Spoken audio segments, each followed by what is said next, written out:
முதல் வாசகம். சேபா நாட்டு அரசி சாலமோனின் ஞானத்தை பற்றி கேள்வியுற்றார். அரசர்கள் முதல் நூலிலிருந்து வாசகம். அதிகாரம் 10, இறைவசனங்கள் 1 முதல் 10 முடிய. அந்நாள்களில் ஆண்டவரின் பெயரை முன்னிட்டு சாலமோன் அடைந்திருந்த புகழை பற்றி சேபா நாட்டு அரசி கேள்வியுற்று கடினமான கேள்விகள் மூலம் அவரை சோதிக்க வந்தார். அவர் பரிவாரங்களோடும் நறுமணப் பொருள், மிகுதியான பொன், விலையுயர்ந்த கற்கள் ஆகியவற்றை சுமந்து வந்த ஒட்டகங்களோடும் எருசலேமுக்கு வந்து சேர்ந்தார். அவர் சாலமோனிடம் தம் மனத்தில் இருந்த கேள்விகள் அனைத்தையும் வெளிப்படுத்தினார். சாலமோன் அவருடைய கேள்விகளுக்கெல்லாம் விடை கூறினார். அவர் கேட்டவற்றுள் பதிலளிக்க இயலாதபடி எதுவும் அரசருக்கு புதிராக தோன்றவில்லை. சேபாவின் அரசி சாலமோனுக்கு இருந்த பல்வகை ஞானம், அவர் கட்டியிருந்த அரண்மனை, அவர் உண்டு வந்த உணவு வகைகள், அவருடைய அலுவலின் வரிசைகள், பணியாளர்களின் சுறுசுறுப்பு, அவருடைய சீருடை, பானம் பரிமாறுவோரின் திறமை, ஆண்டவரின் இல்லத்தில் அவர் செலுத்திய எரிபலிகள் ஆகியவற்றைக் கண்டு பேச்சற்று போனார்.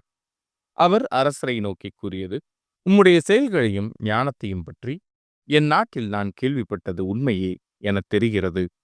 நான் இங்கு வந்து அவற்றை நேரில் காணும் வரை அச்செய்திகளை நம்பவில்லை. இப்பொழுதோ இங்குள்ளவற்றுள் பாதியை கூட அவர்கள் எனக்கு சொல்லவில்லை என அறிகிறேன். உண்மையில் நான் கேள்விப்பட்டதை விட ஞானமும் செல்வமும் மிகுதியாயிருக்கின்றன. உம்முடைய மனைவியர் நற்பேறு பெற்றோர். எப்போதும் உமக்கு பணிபுரிந்து உம்முடைய ஞானம் நிறைந்த மொழிகளை கேட்கும் உம்முடைய பணியாளரும் நற்பேறு பெற்றவரே. உம்மீது பரிவு கொண்டு உம்மை இஸ்ரவேலின் அரியணையில் அமர்த்திய கடவுளாகிய ஆண்டவர் போற்றி போற்றி. ஆண்டவர் இஸ்ரேலின் மீது என்றென்றும் அன்பு கொண்டுள்ளதால் அவர்களுக்கு நீதி நியாயம் வழங்க உம்மை அரசராக ஏற்படுத்தியுள்ளார். அவர் ஏறத்தாழ 4800 கிலோ பொன், ஏராளமான நறுமணப் பொருள்கள், விலையுயர்ந்த கற்கள் ஆகியவற்றை அரசருக்கு அளித்தார். சேபாவின் அரசிடமிருந்து வந்தது போல அத்துணை நறுமணப் பொருள்கள் அரசர் சாலமோனுக்கு அதன் பிறகு வந்ததே இல்லை. இது ஆண்டவரின் அருள்வாக்கு. இறைவா, உமக்கு நன்றி. பதிலுரை பாடல். நேர்மையாளரின் வாய் ஞானத்தை அறிவிக்கும். உன் வழியை ஆண்டவரிடம் ஒப்படைத்துவிடு, அவரையே நம்பியிரு. அவரே உன் சார்பில் செயலாற்றுவார். உன் நேர்மையை கதிரொளி போலும் உன் நாணயத்தை நண்பகல் போலும் அவர் விளங்கச் செய்வார். நேர்மையாளரின் வாய் ஞானத்தை அறிவிக்கும்.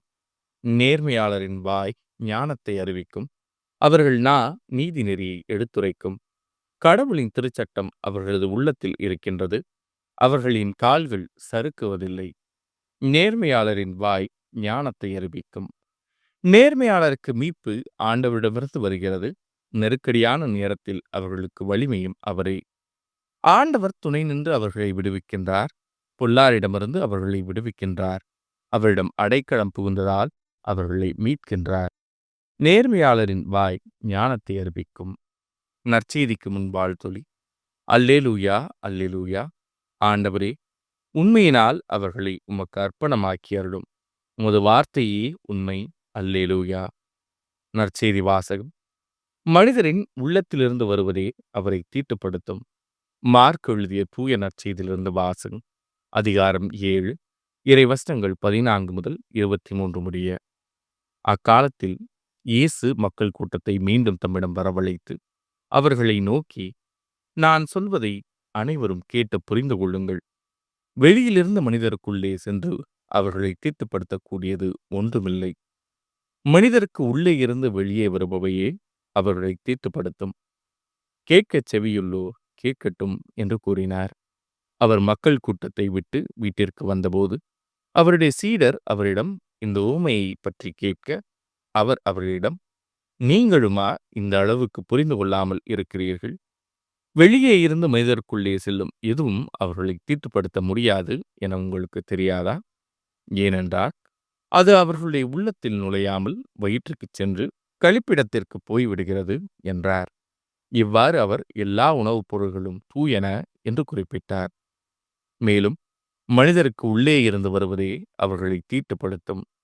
ஏனெனில் மனித உள்ளத்திலிருந்தே பரத்தமை, களவு, கொலை, விபச்சாரம், பேராசை, தீச்செயல், வஞ்சகம், காமவெறி, பொறாமை, பழிப்புரை, செருக்கு, மதிகேடு ஆகியவற்றை செய்ய தூண்டும் தீய எண்ணங்கள் வெளிவருகின்றன. தீயனவாகிய இவை அனைத்தும் உள்ளத்திலிருந்து வந்து மனிதரை தீட்டுப்படுத்துகின்றன என்றார். இது ஆண்டவரின் அருள்வாக்கு. கிறிஸ்துவே உமக்கு புகழ்.